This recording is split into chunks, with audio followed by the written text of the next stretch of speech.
Hey everyone, welcome back to the workshop. Artisan Pirate here, and in today's fun scroll saw project video, I have another amazing design by Steve Good. I've already got the pattern printed out to its full size, cut out, prepped, and attached to our material wood clear packing tape. And before I show you guys the design, I wanted to quickly talk about the Rikon scroll saw. I'm still using this amazing tool. It is a 22-inch variable speed scroll saw, and you see here it is on an angle to help reduce neck and shoulder strain while I'm sitting here at the scroll saw, which is indeed my happy place. But I get a lot of questions about how I modified that pen, and I really want to show it on camera here, and hopefully it comes across good on camera. But I've simply just attached a wire, and this wire here is rated, I think, at 110-pound test, and by no means do you need that amount of pull to pop that pen back there, but I wanted to make sure I got a wire that would last. I've attached a piece of wood here to the shop, and I've added some decorations to it. I drilled a hole through it and brought the wire down, and I've just added some pulleys here so the wire will come down. And now I've drilled a hole through the workbench that goes down to a foot switch I made, and it's just a piece of material I put on a door hinge and I've attached the wire to.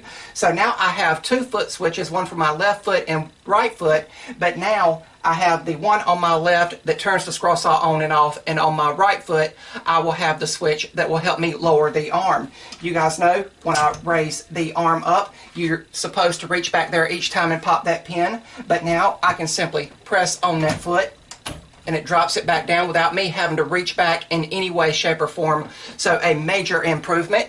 The design we're going to be doing today is another diorama. You guys know I like doing dioramas, and it's going to be a mighty T-Rex skeleton diorama. So it's got kind of a pirate theme, you know, with the skull and everything.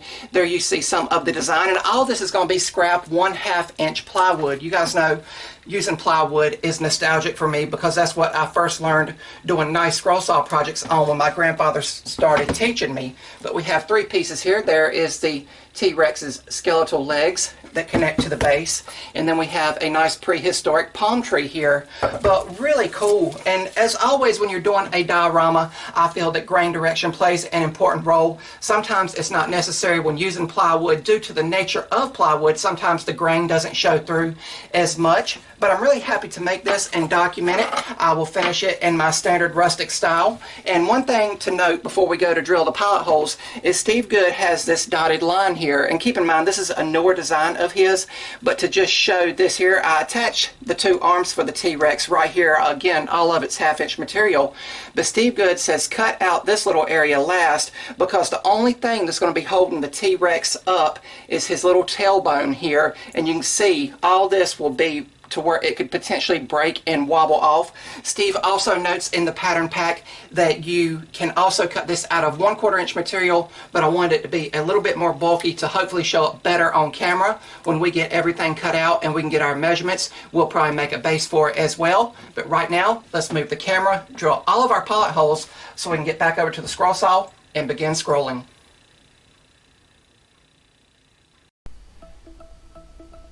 And over here on the workbench, we are taking the Seiko scroller's drill and a small drill bit and drilling out all of the pilot holes for internal cutting.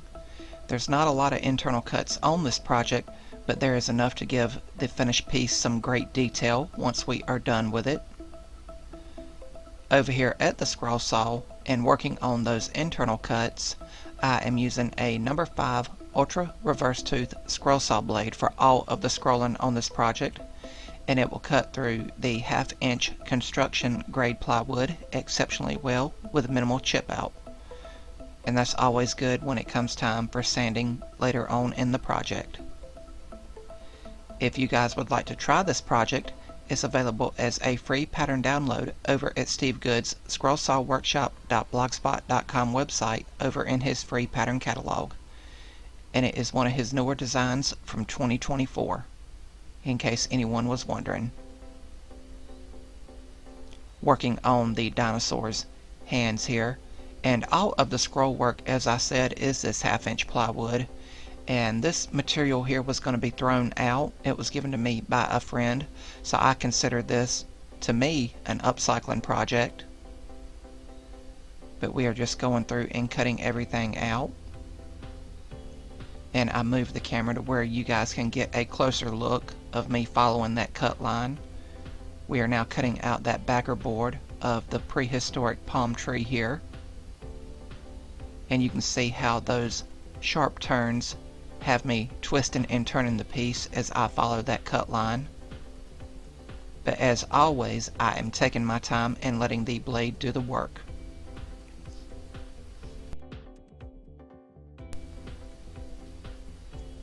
And with this being a miniature diorama scroll saw project, I feel that different parts and aspects of the pattern can be used for different projects as well, such as this tree we're cutting out. It could be a standalone design with something else other than the dinosaur placed in front of it, as well as the dinosaur itself. I feel you could just cut out the dinosaur skeleton by itself and not even add a base or backer board to it, with the nature of the layers of 1/2 inch material. But we are now doing the final internal cut here, and this is the piece that has the dotted lines that Steve Good suggests you follow to support the rest of the skeleton while you are cutting it out here. Because once this piece is completely cut out, the only thing holding the dinosaur body to the base is this little narrow piece of the tail here. And you'll see me now following that dotted line. And what I will do is go on and cut the main portion of the outside of the T-Rex here. And when I come back around, I will go back and then essentially erase those dotted lines we followed by cutting those out as well. If you guys like what you're seeing, I would highly encourage you to subscribe to my channel and also follow me across all my social medias under the Artisan Pirate name. I'd really appreciate the support. And once again, there is several tight turns in this project, in the skeleton itself as well as that tree we cut out, but I am, as always, taking my time and letting the blade do the work. But now we will cut out those dotted lines to fully release the piece, and you can tell how fragile it can be. But now that all the scroll work is done, we are removing the patterns from all of the pieces so we can head over to sanding. And we kind of get a glimpse of what the finished piece will look like. But over here at my sanding area, we are using 180 grit Klingspor Woodworking Shop sandpaper in the vibrating palm sander, and I'll sand the front and back of each piece, being very careful so I don't break anything. And you can see I had a picture of the finished project and how to assemble it saved on my cell phone, so I will follow that. And once you start gluing up the skeleton here, it becomes a little bit more rigid and not as fragile. But again, with it being 1/2 inch material, it still is kind of fragile, if that makes any sense. But after we get this part glued up, and I'll let it set and dry for around 5 minutes, I will look for a piece to make the base out of. And I had this old dresser drawer front laying around forever, and I thought that would make an appropriate base to also complement the upcycling nature of this project, so I cut it down to size over here at the Rikon table saw. And again, I'm kind of just eyeballing everything here. But once it is cut out completely and sanded off camera, it'll be time to add some color to all of the pieces with some stains here. And I'm using a sponge brush so I can squish it down into all the nooks and crannies and get everything saturated. I'll do the dinosaur skeleton here a lighter shade of Minwax wood stain, and then I'll do the tree here a darker stain that was given to me by a family member. And this stain here is kind of a gel consistency, so you really have to work it into all of the little areas. But after everything was stained and I set it aside in the breeze to dry around an hour, it was time to begin the final glue up using medium grade CA glue and activator. That's what I used for the whole project glue up here. And I'll let this once again dry for around 5 minutes to make sure the glue had completely cured. And then I took it outside in the bright summer sun and gave it several coats of Rust-Oleum clear gloss. And when that fully dried, the project was complete.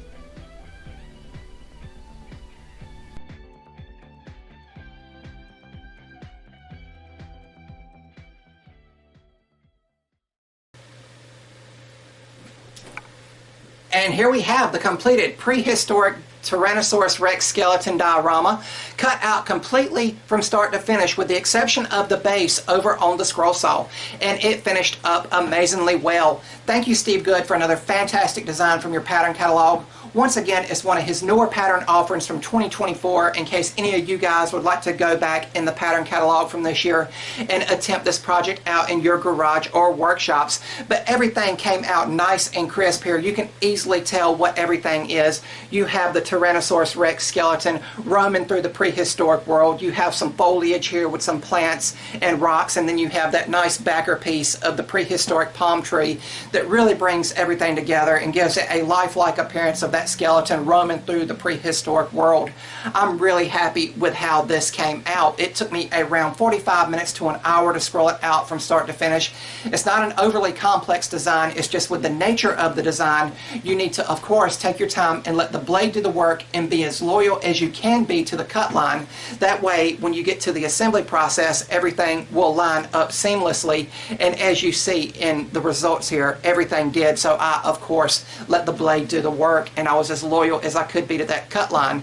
And now the material I used today was completely upcycled. I did not purchase any of the material. The construction grade 1/2-inch plywood for the bulk of the scroll work here was given to me by a friend who had previously picked up a piece and give me what was left over, and I just milled it down for today's video to attach the pattern to.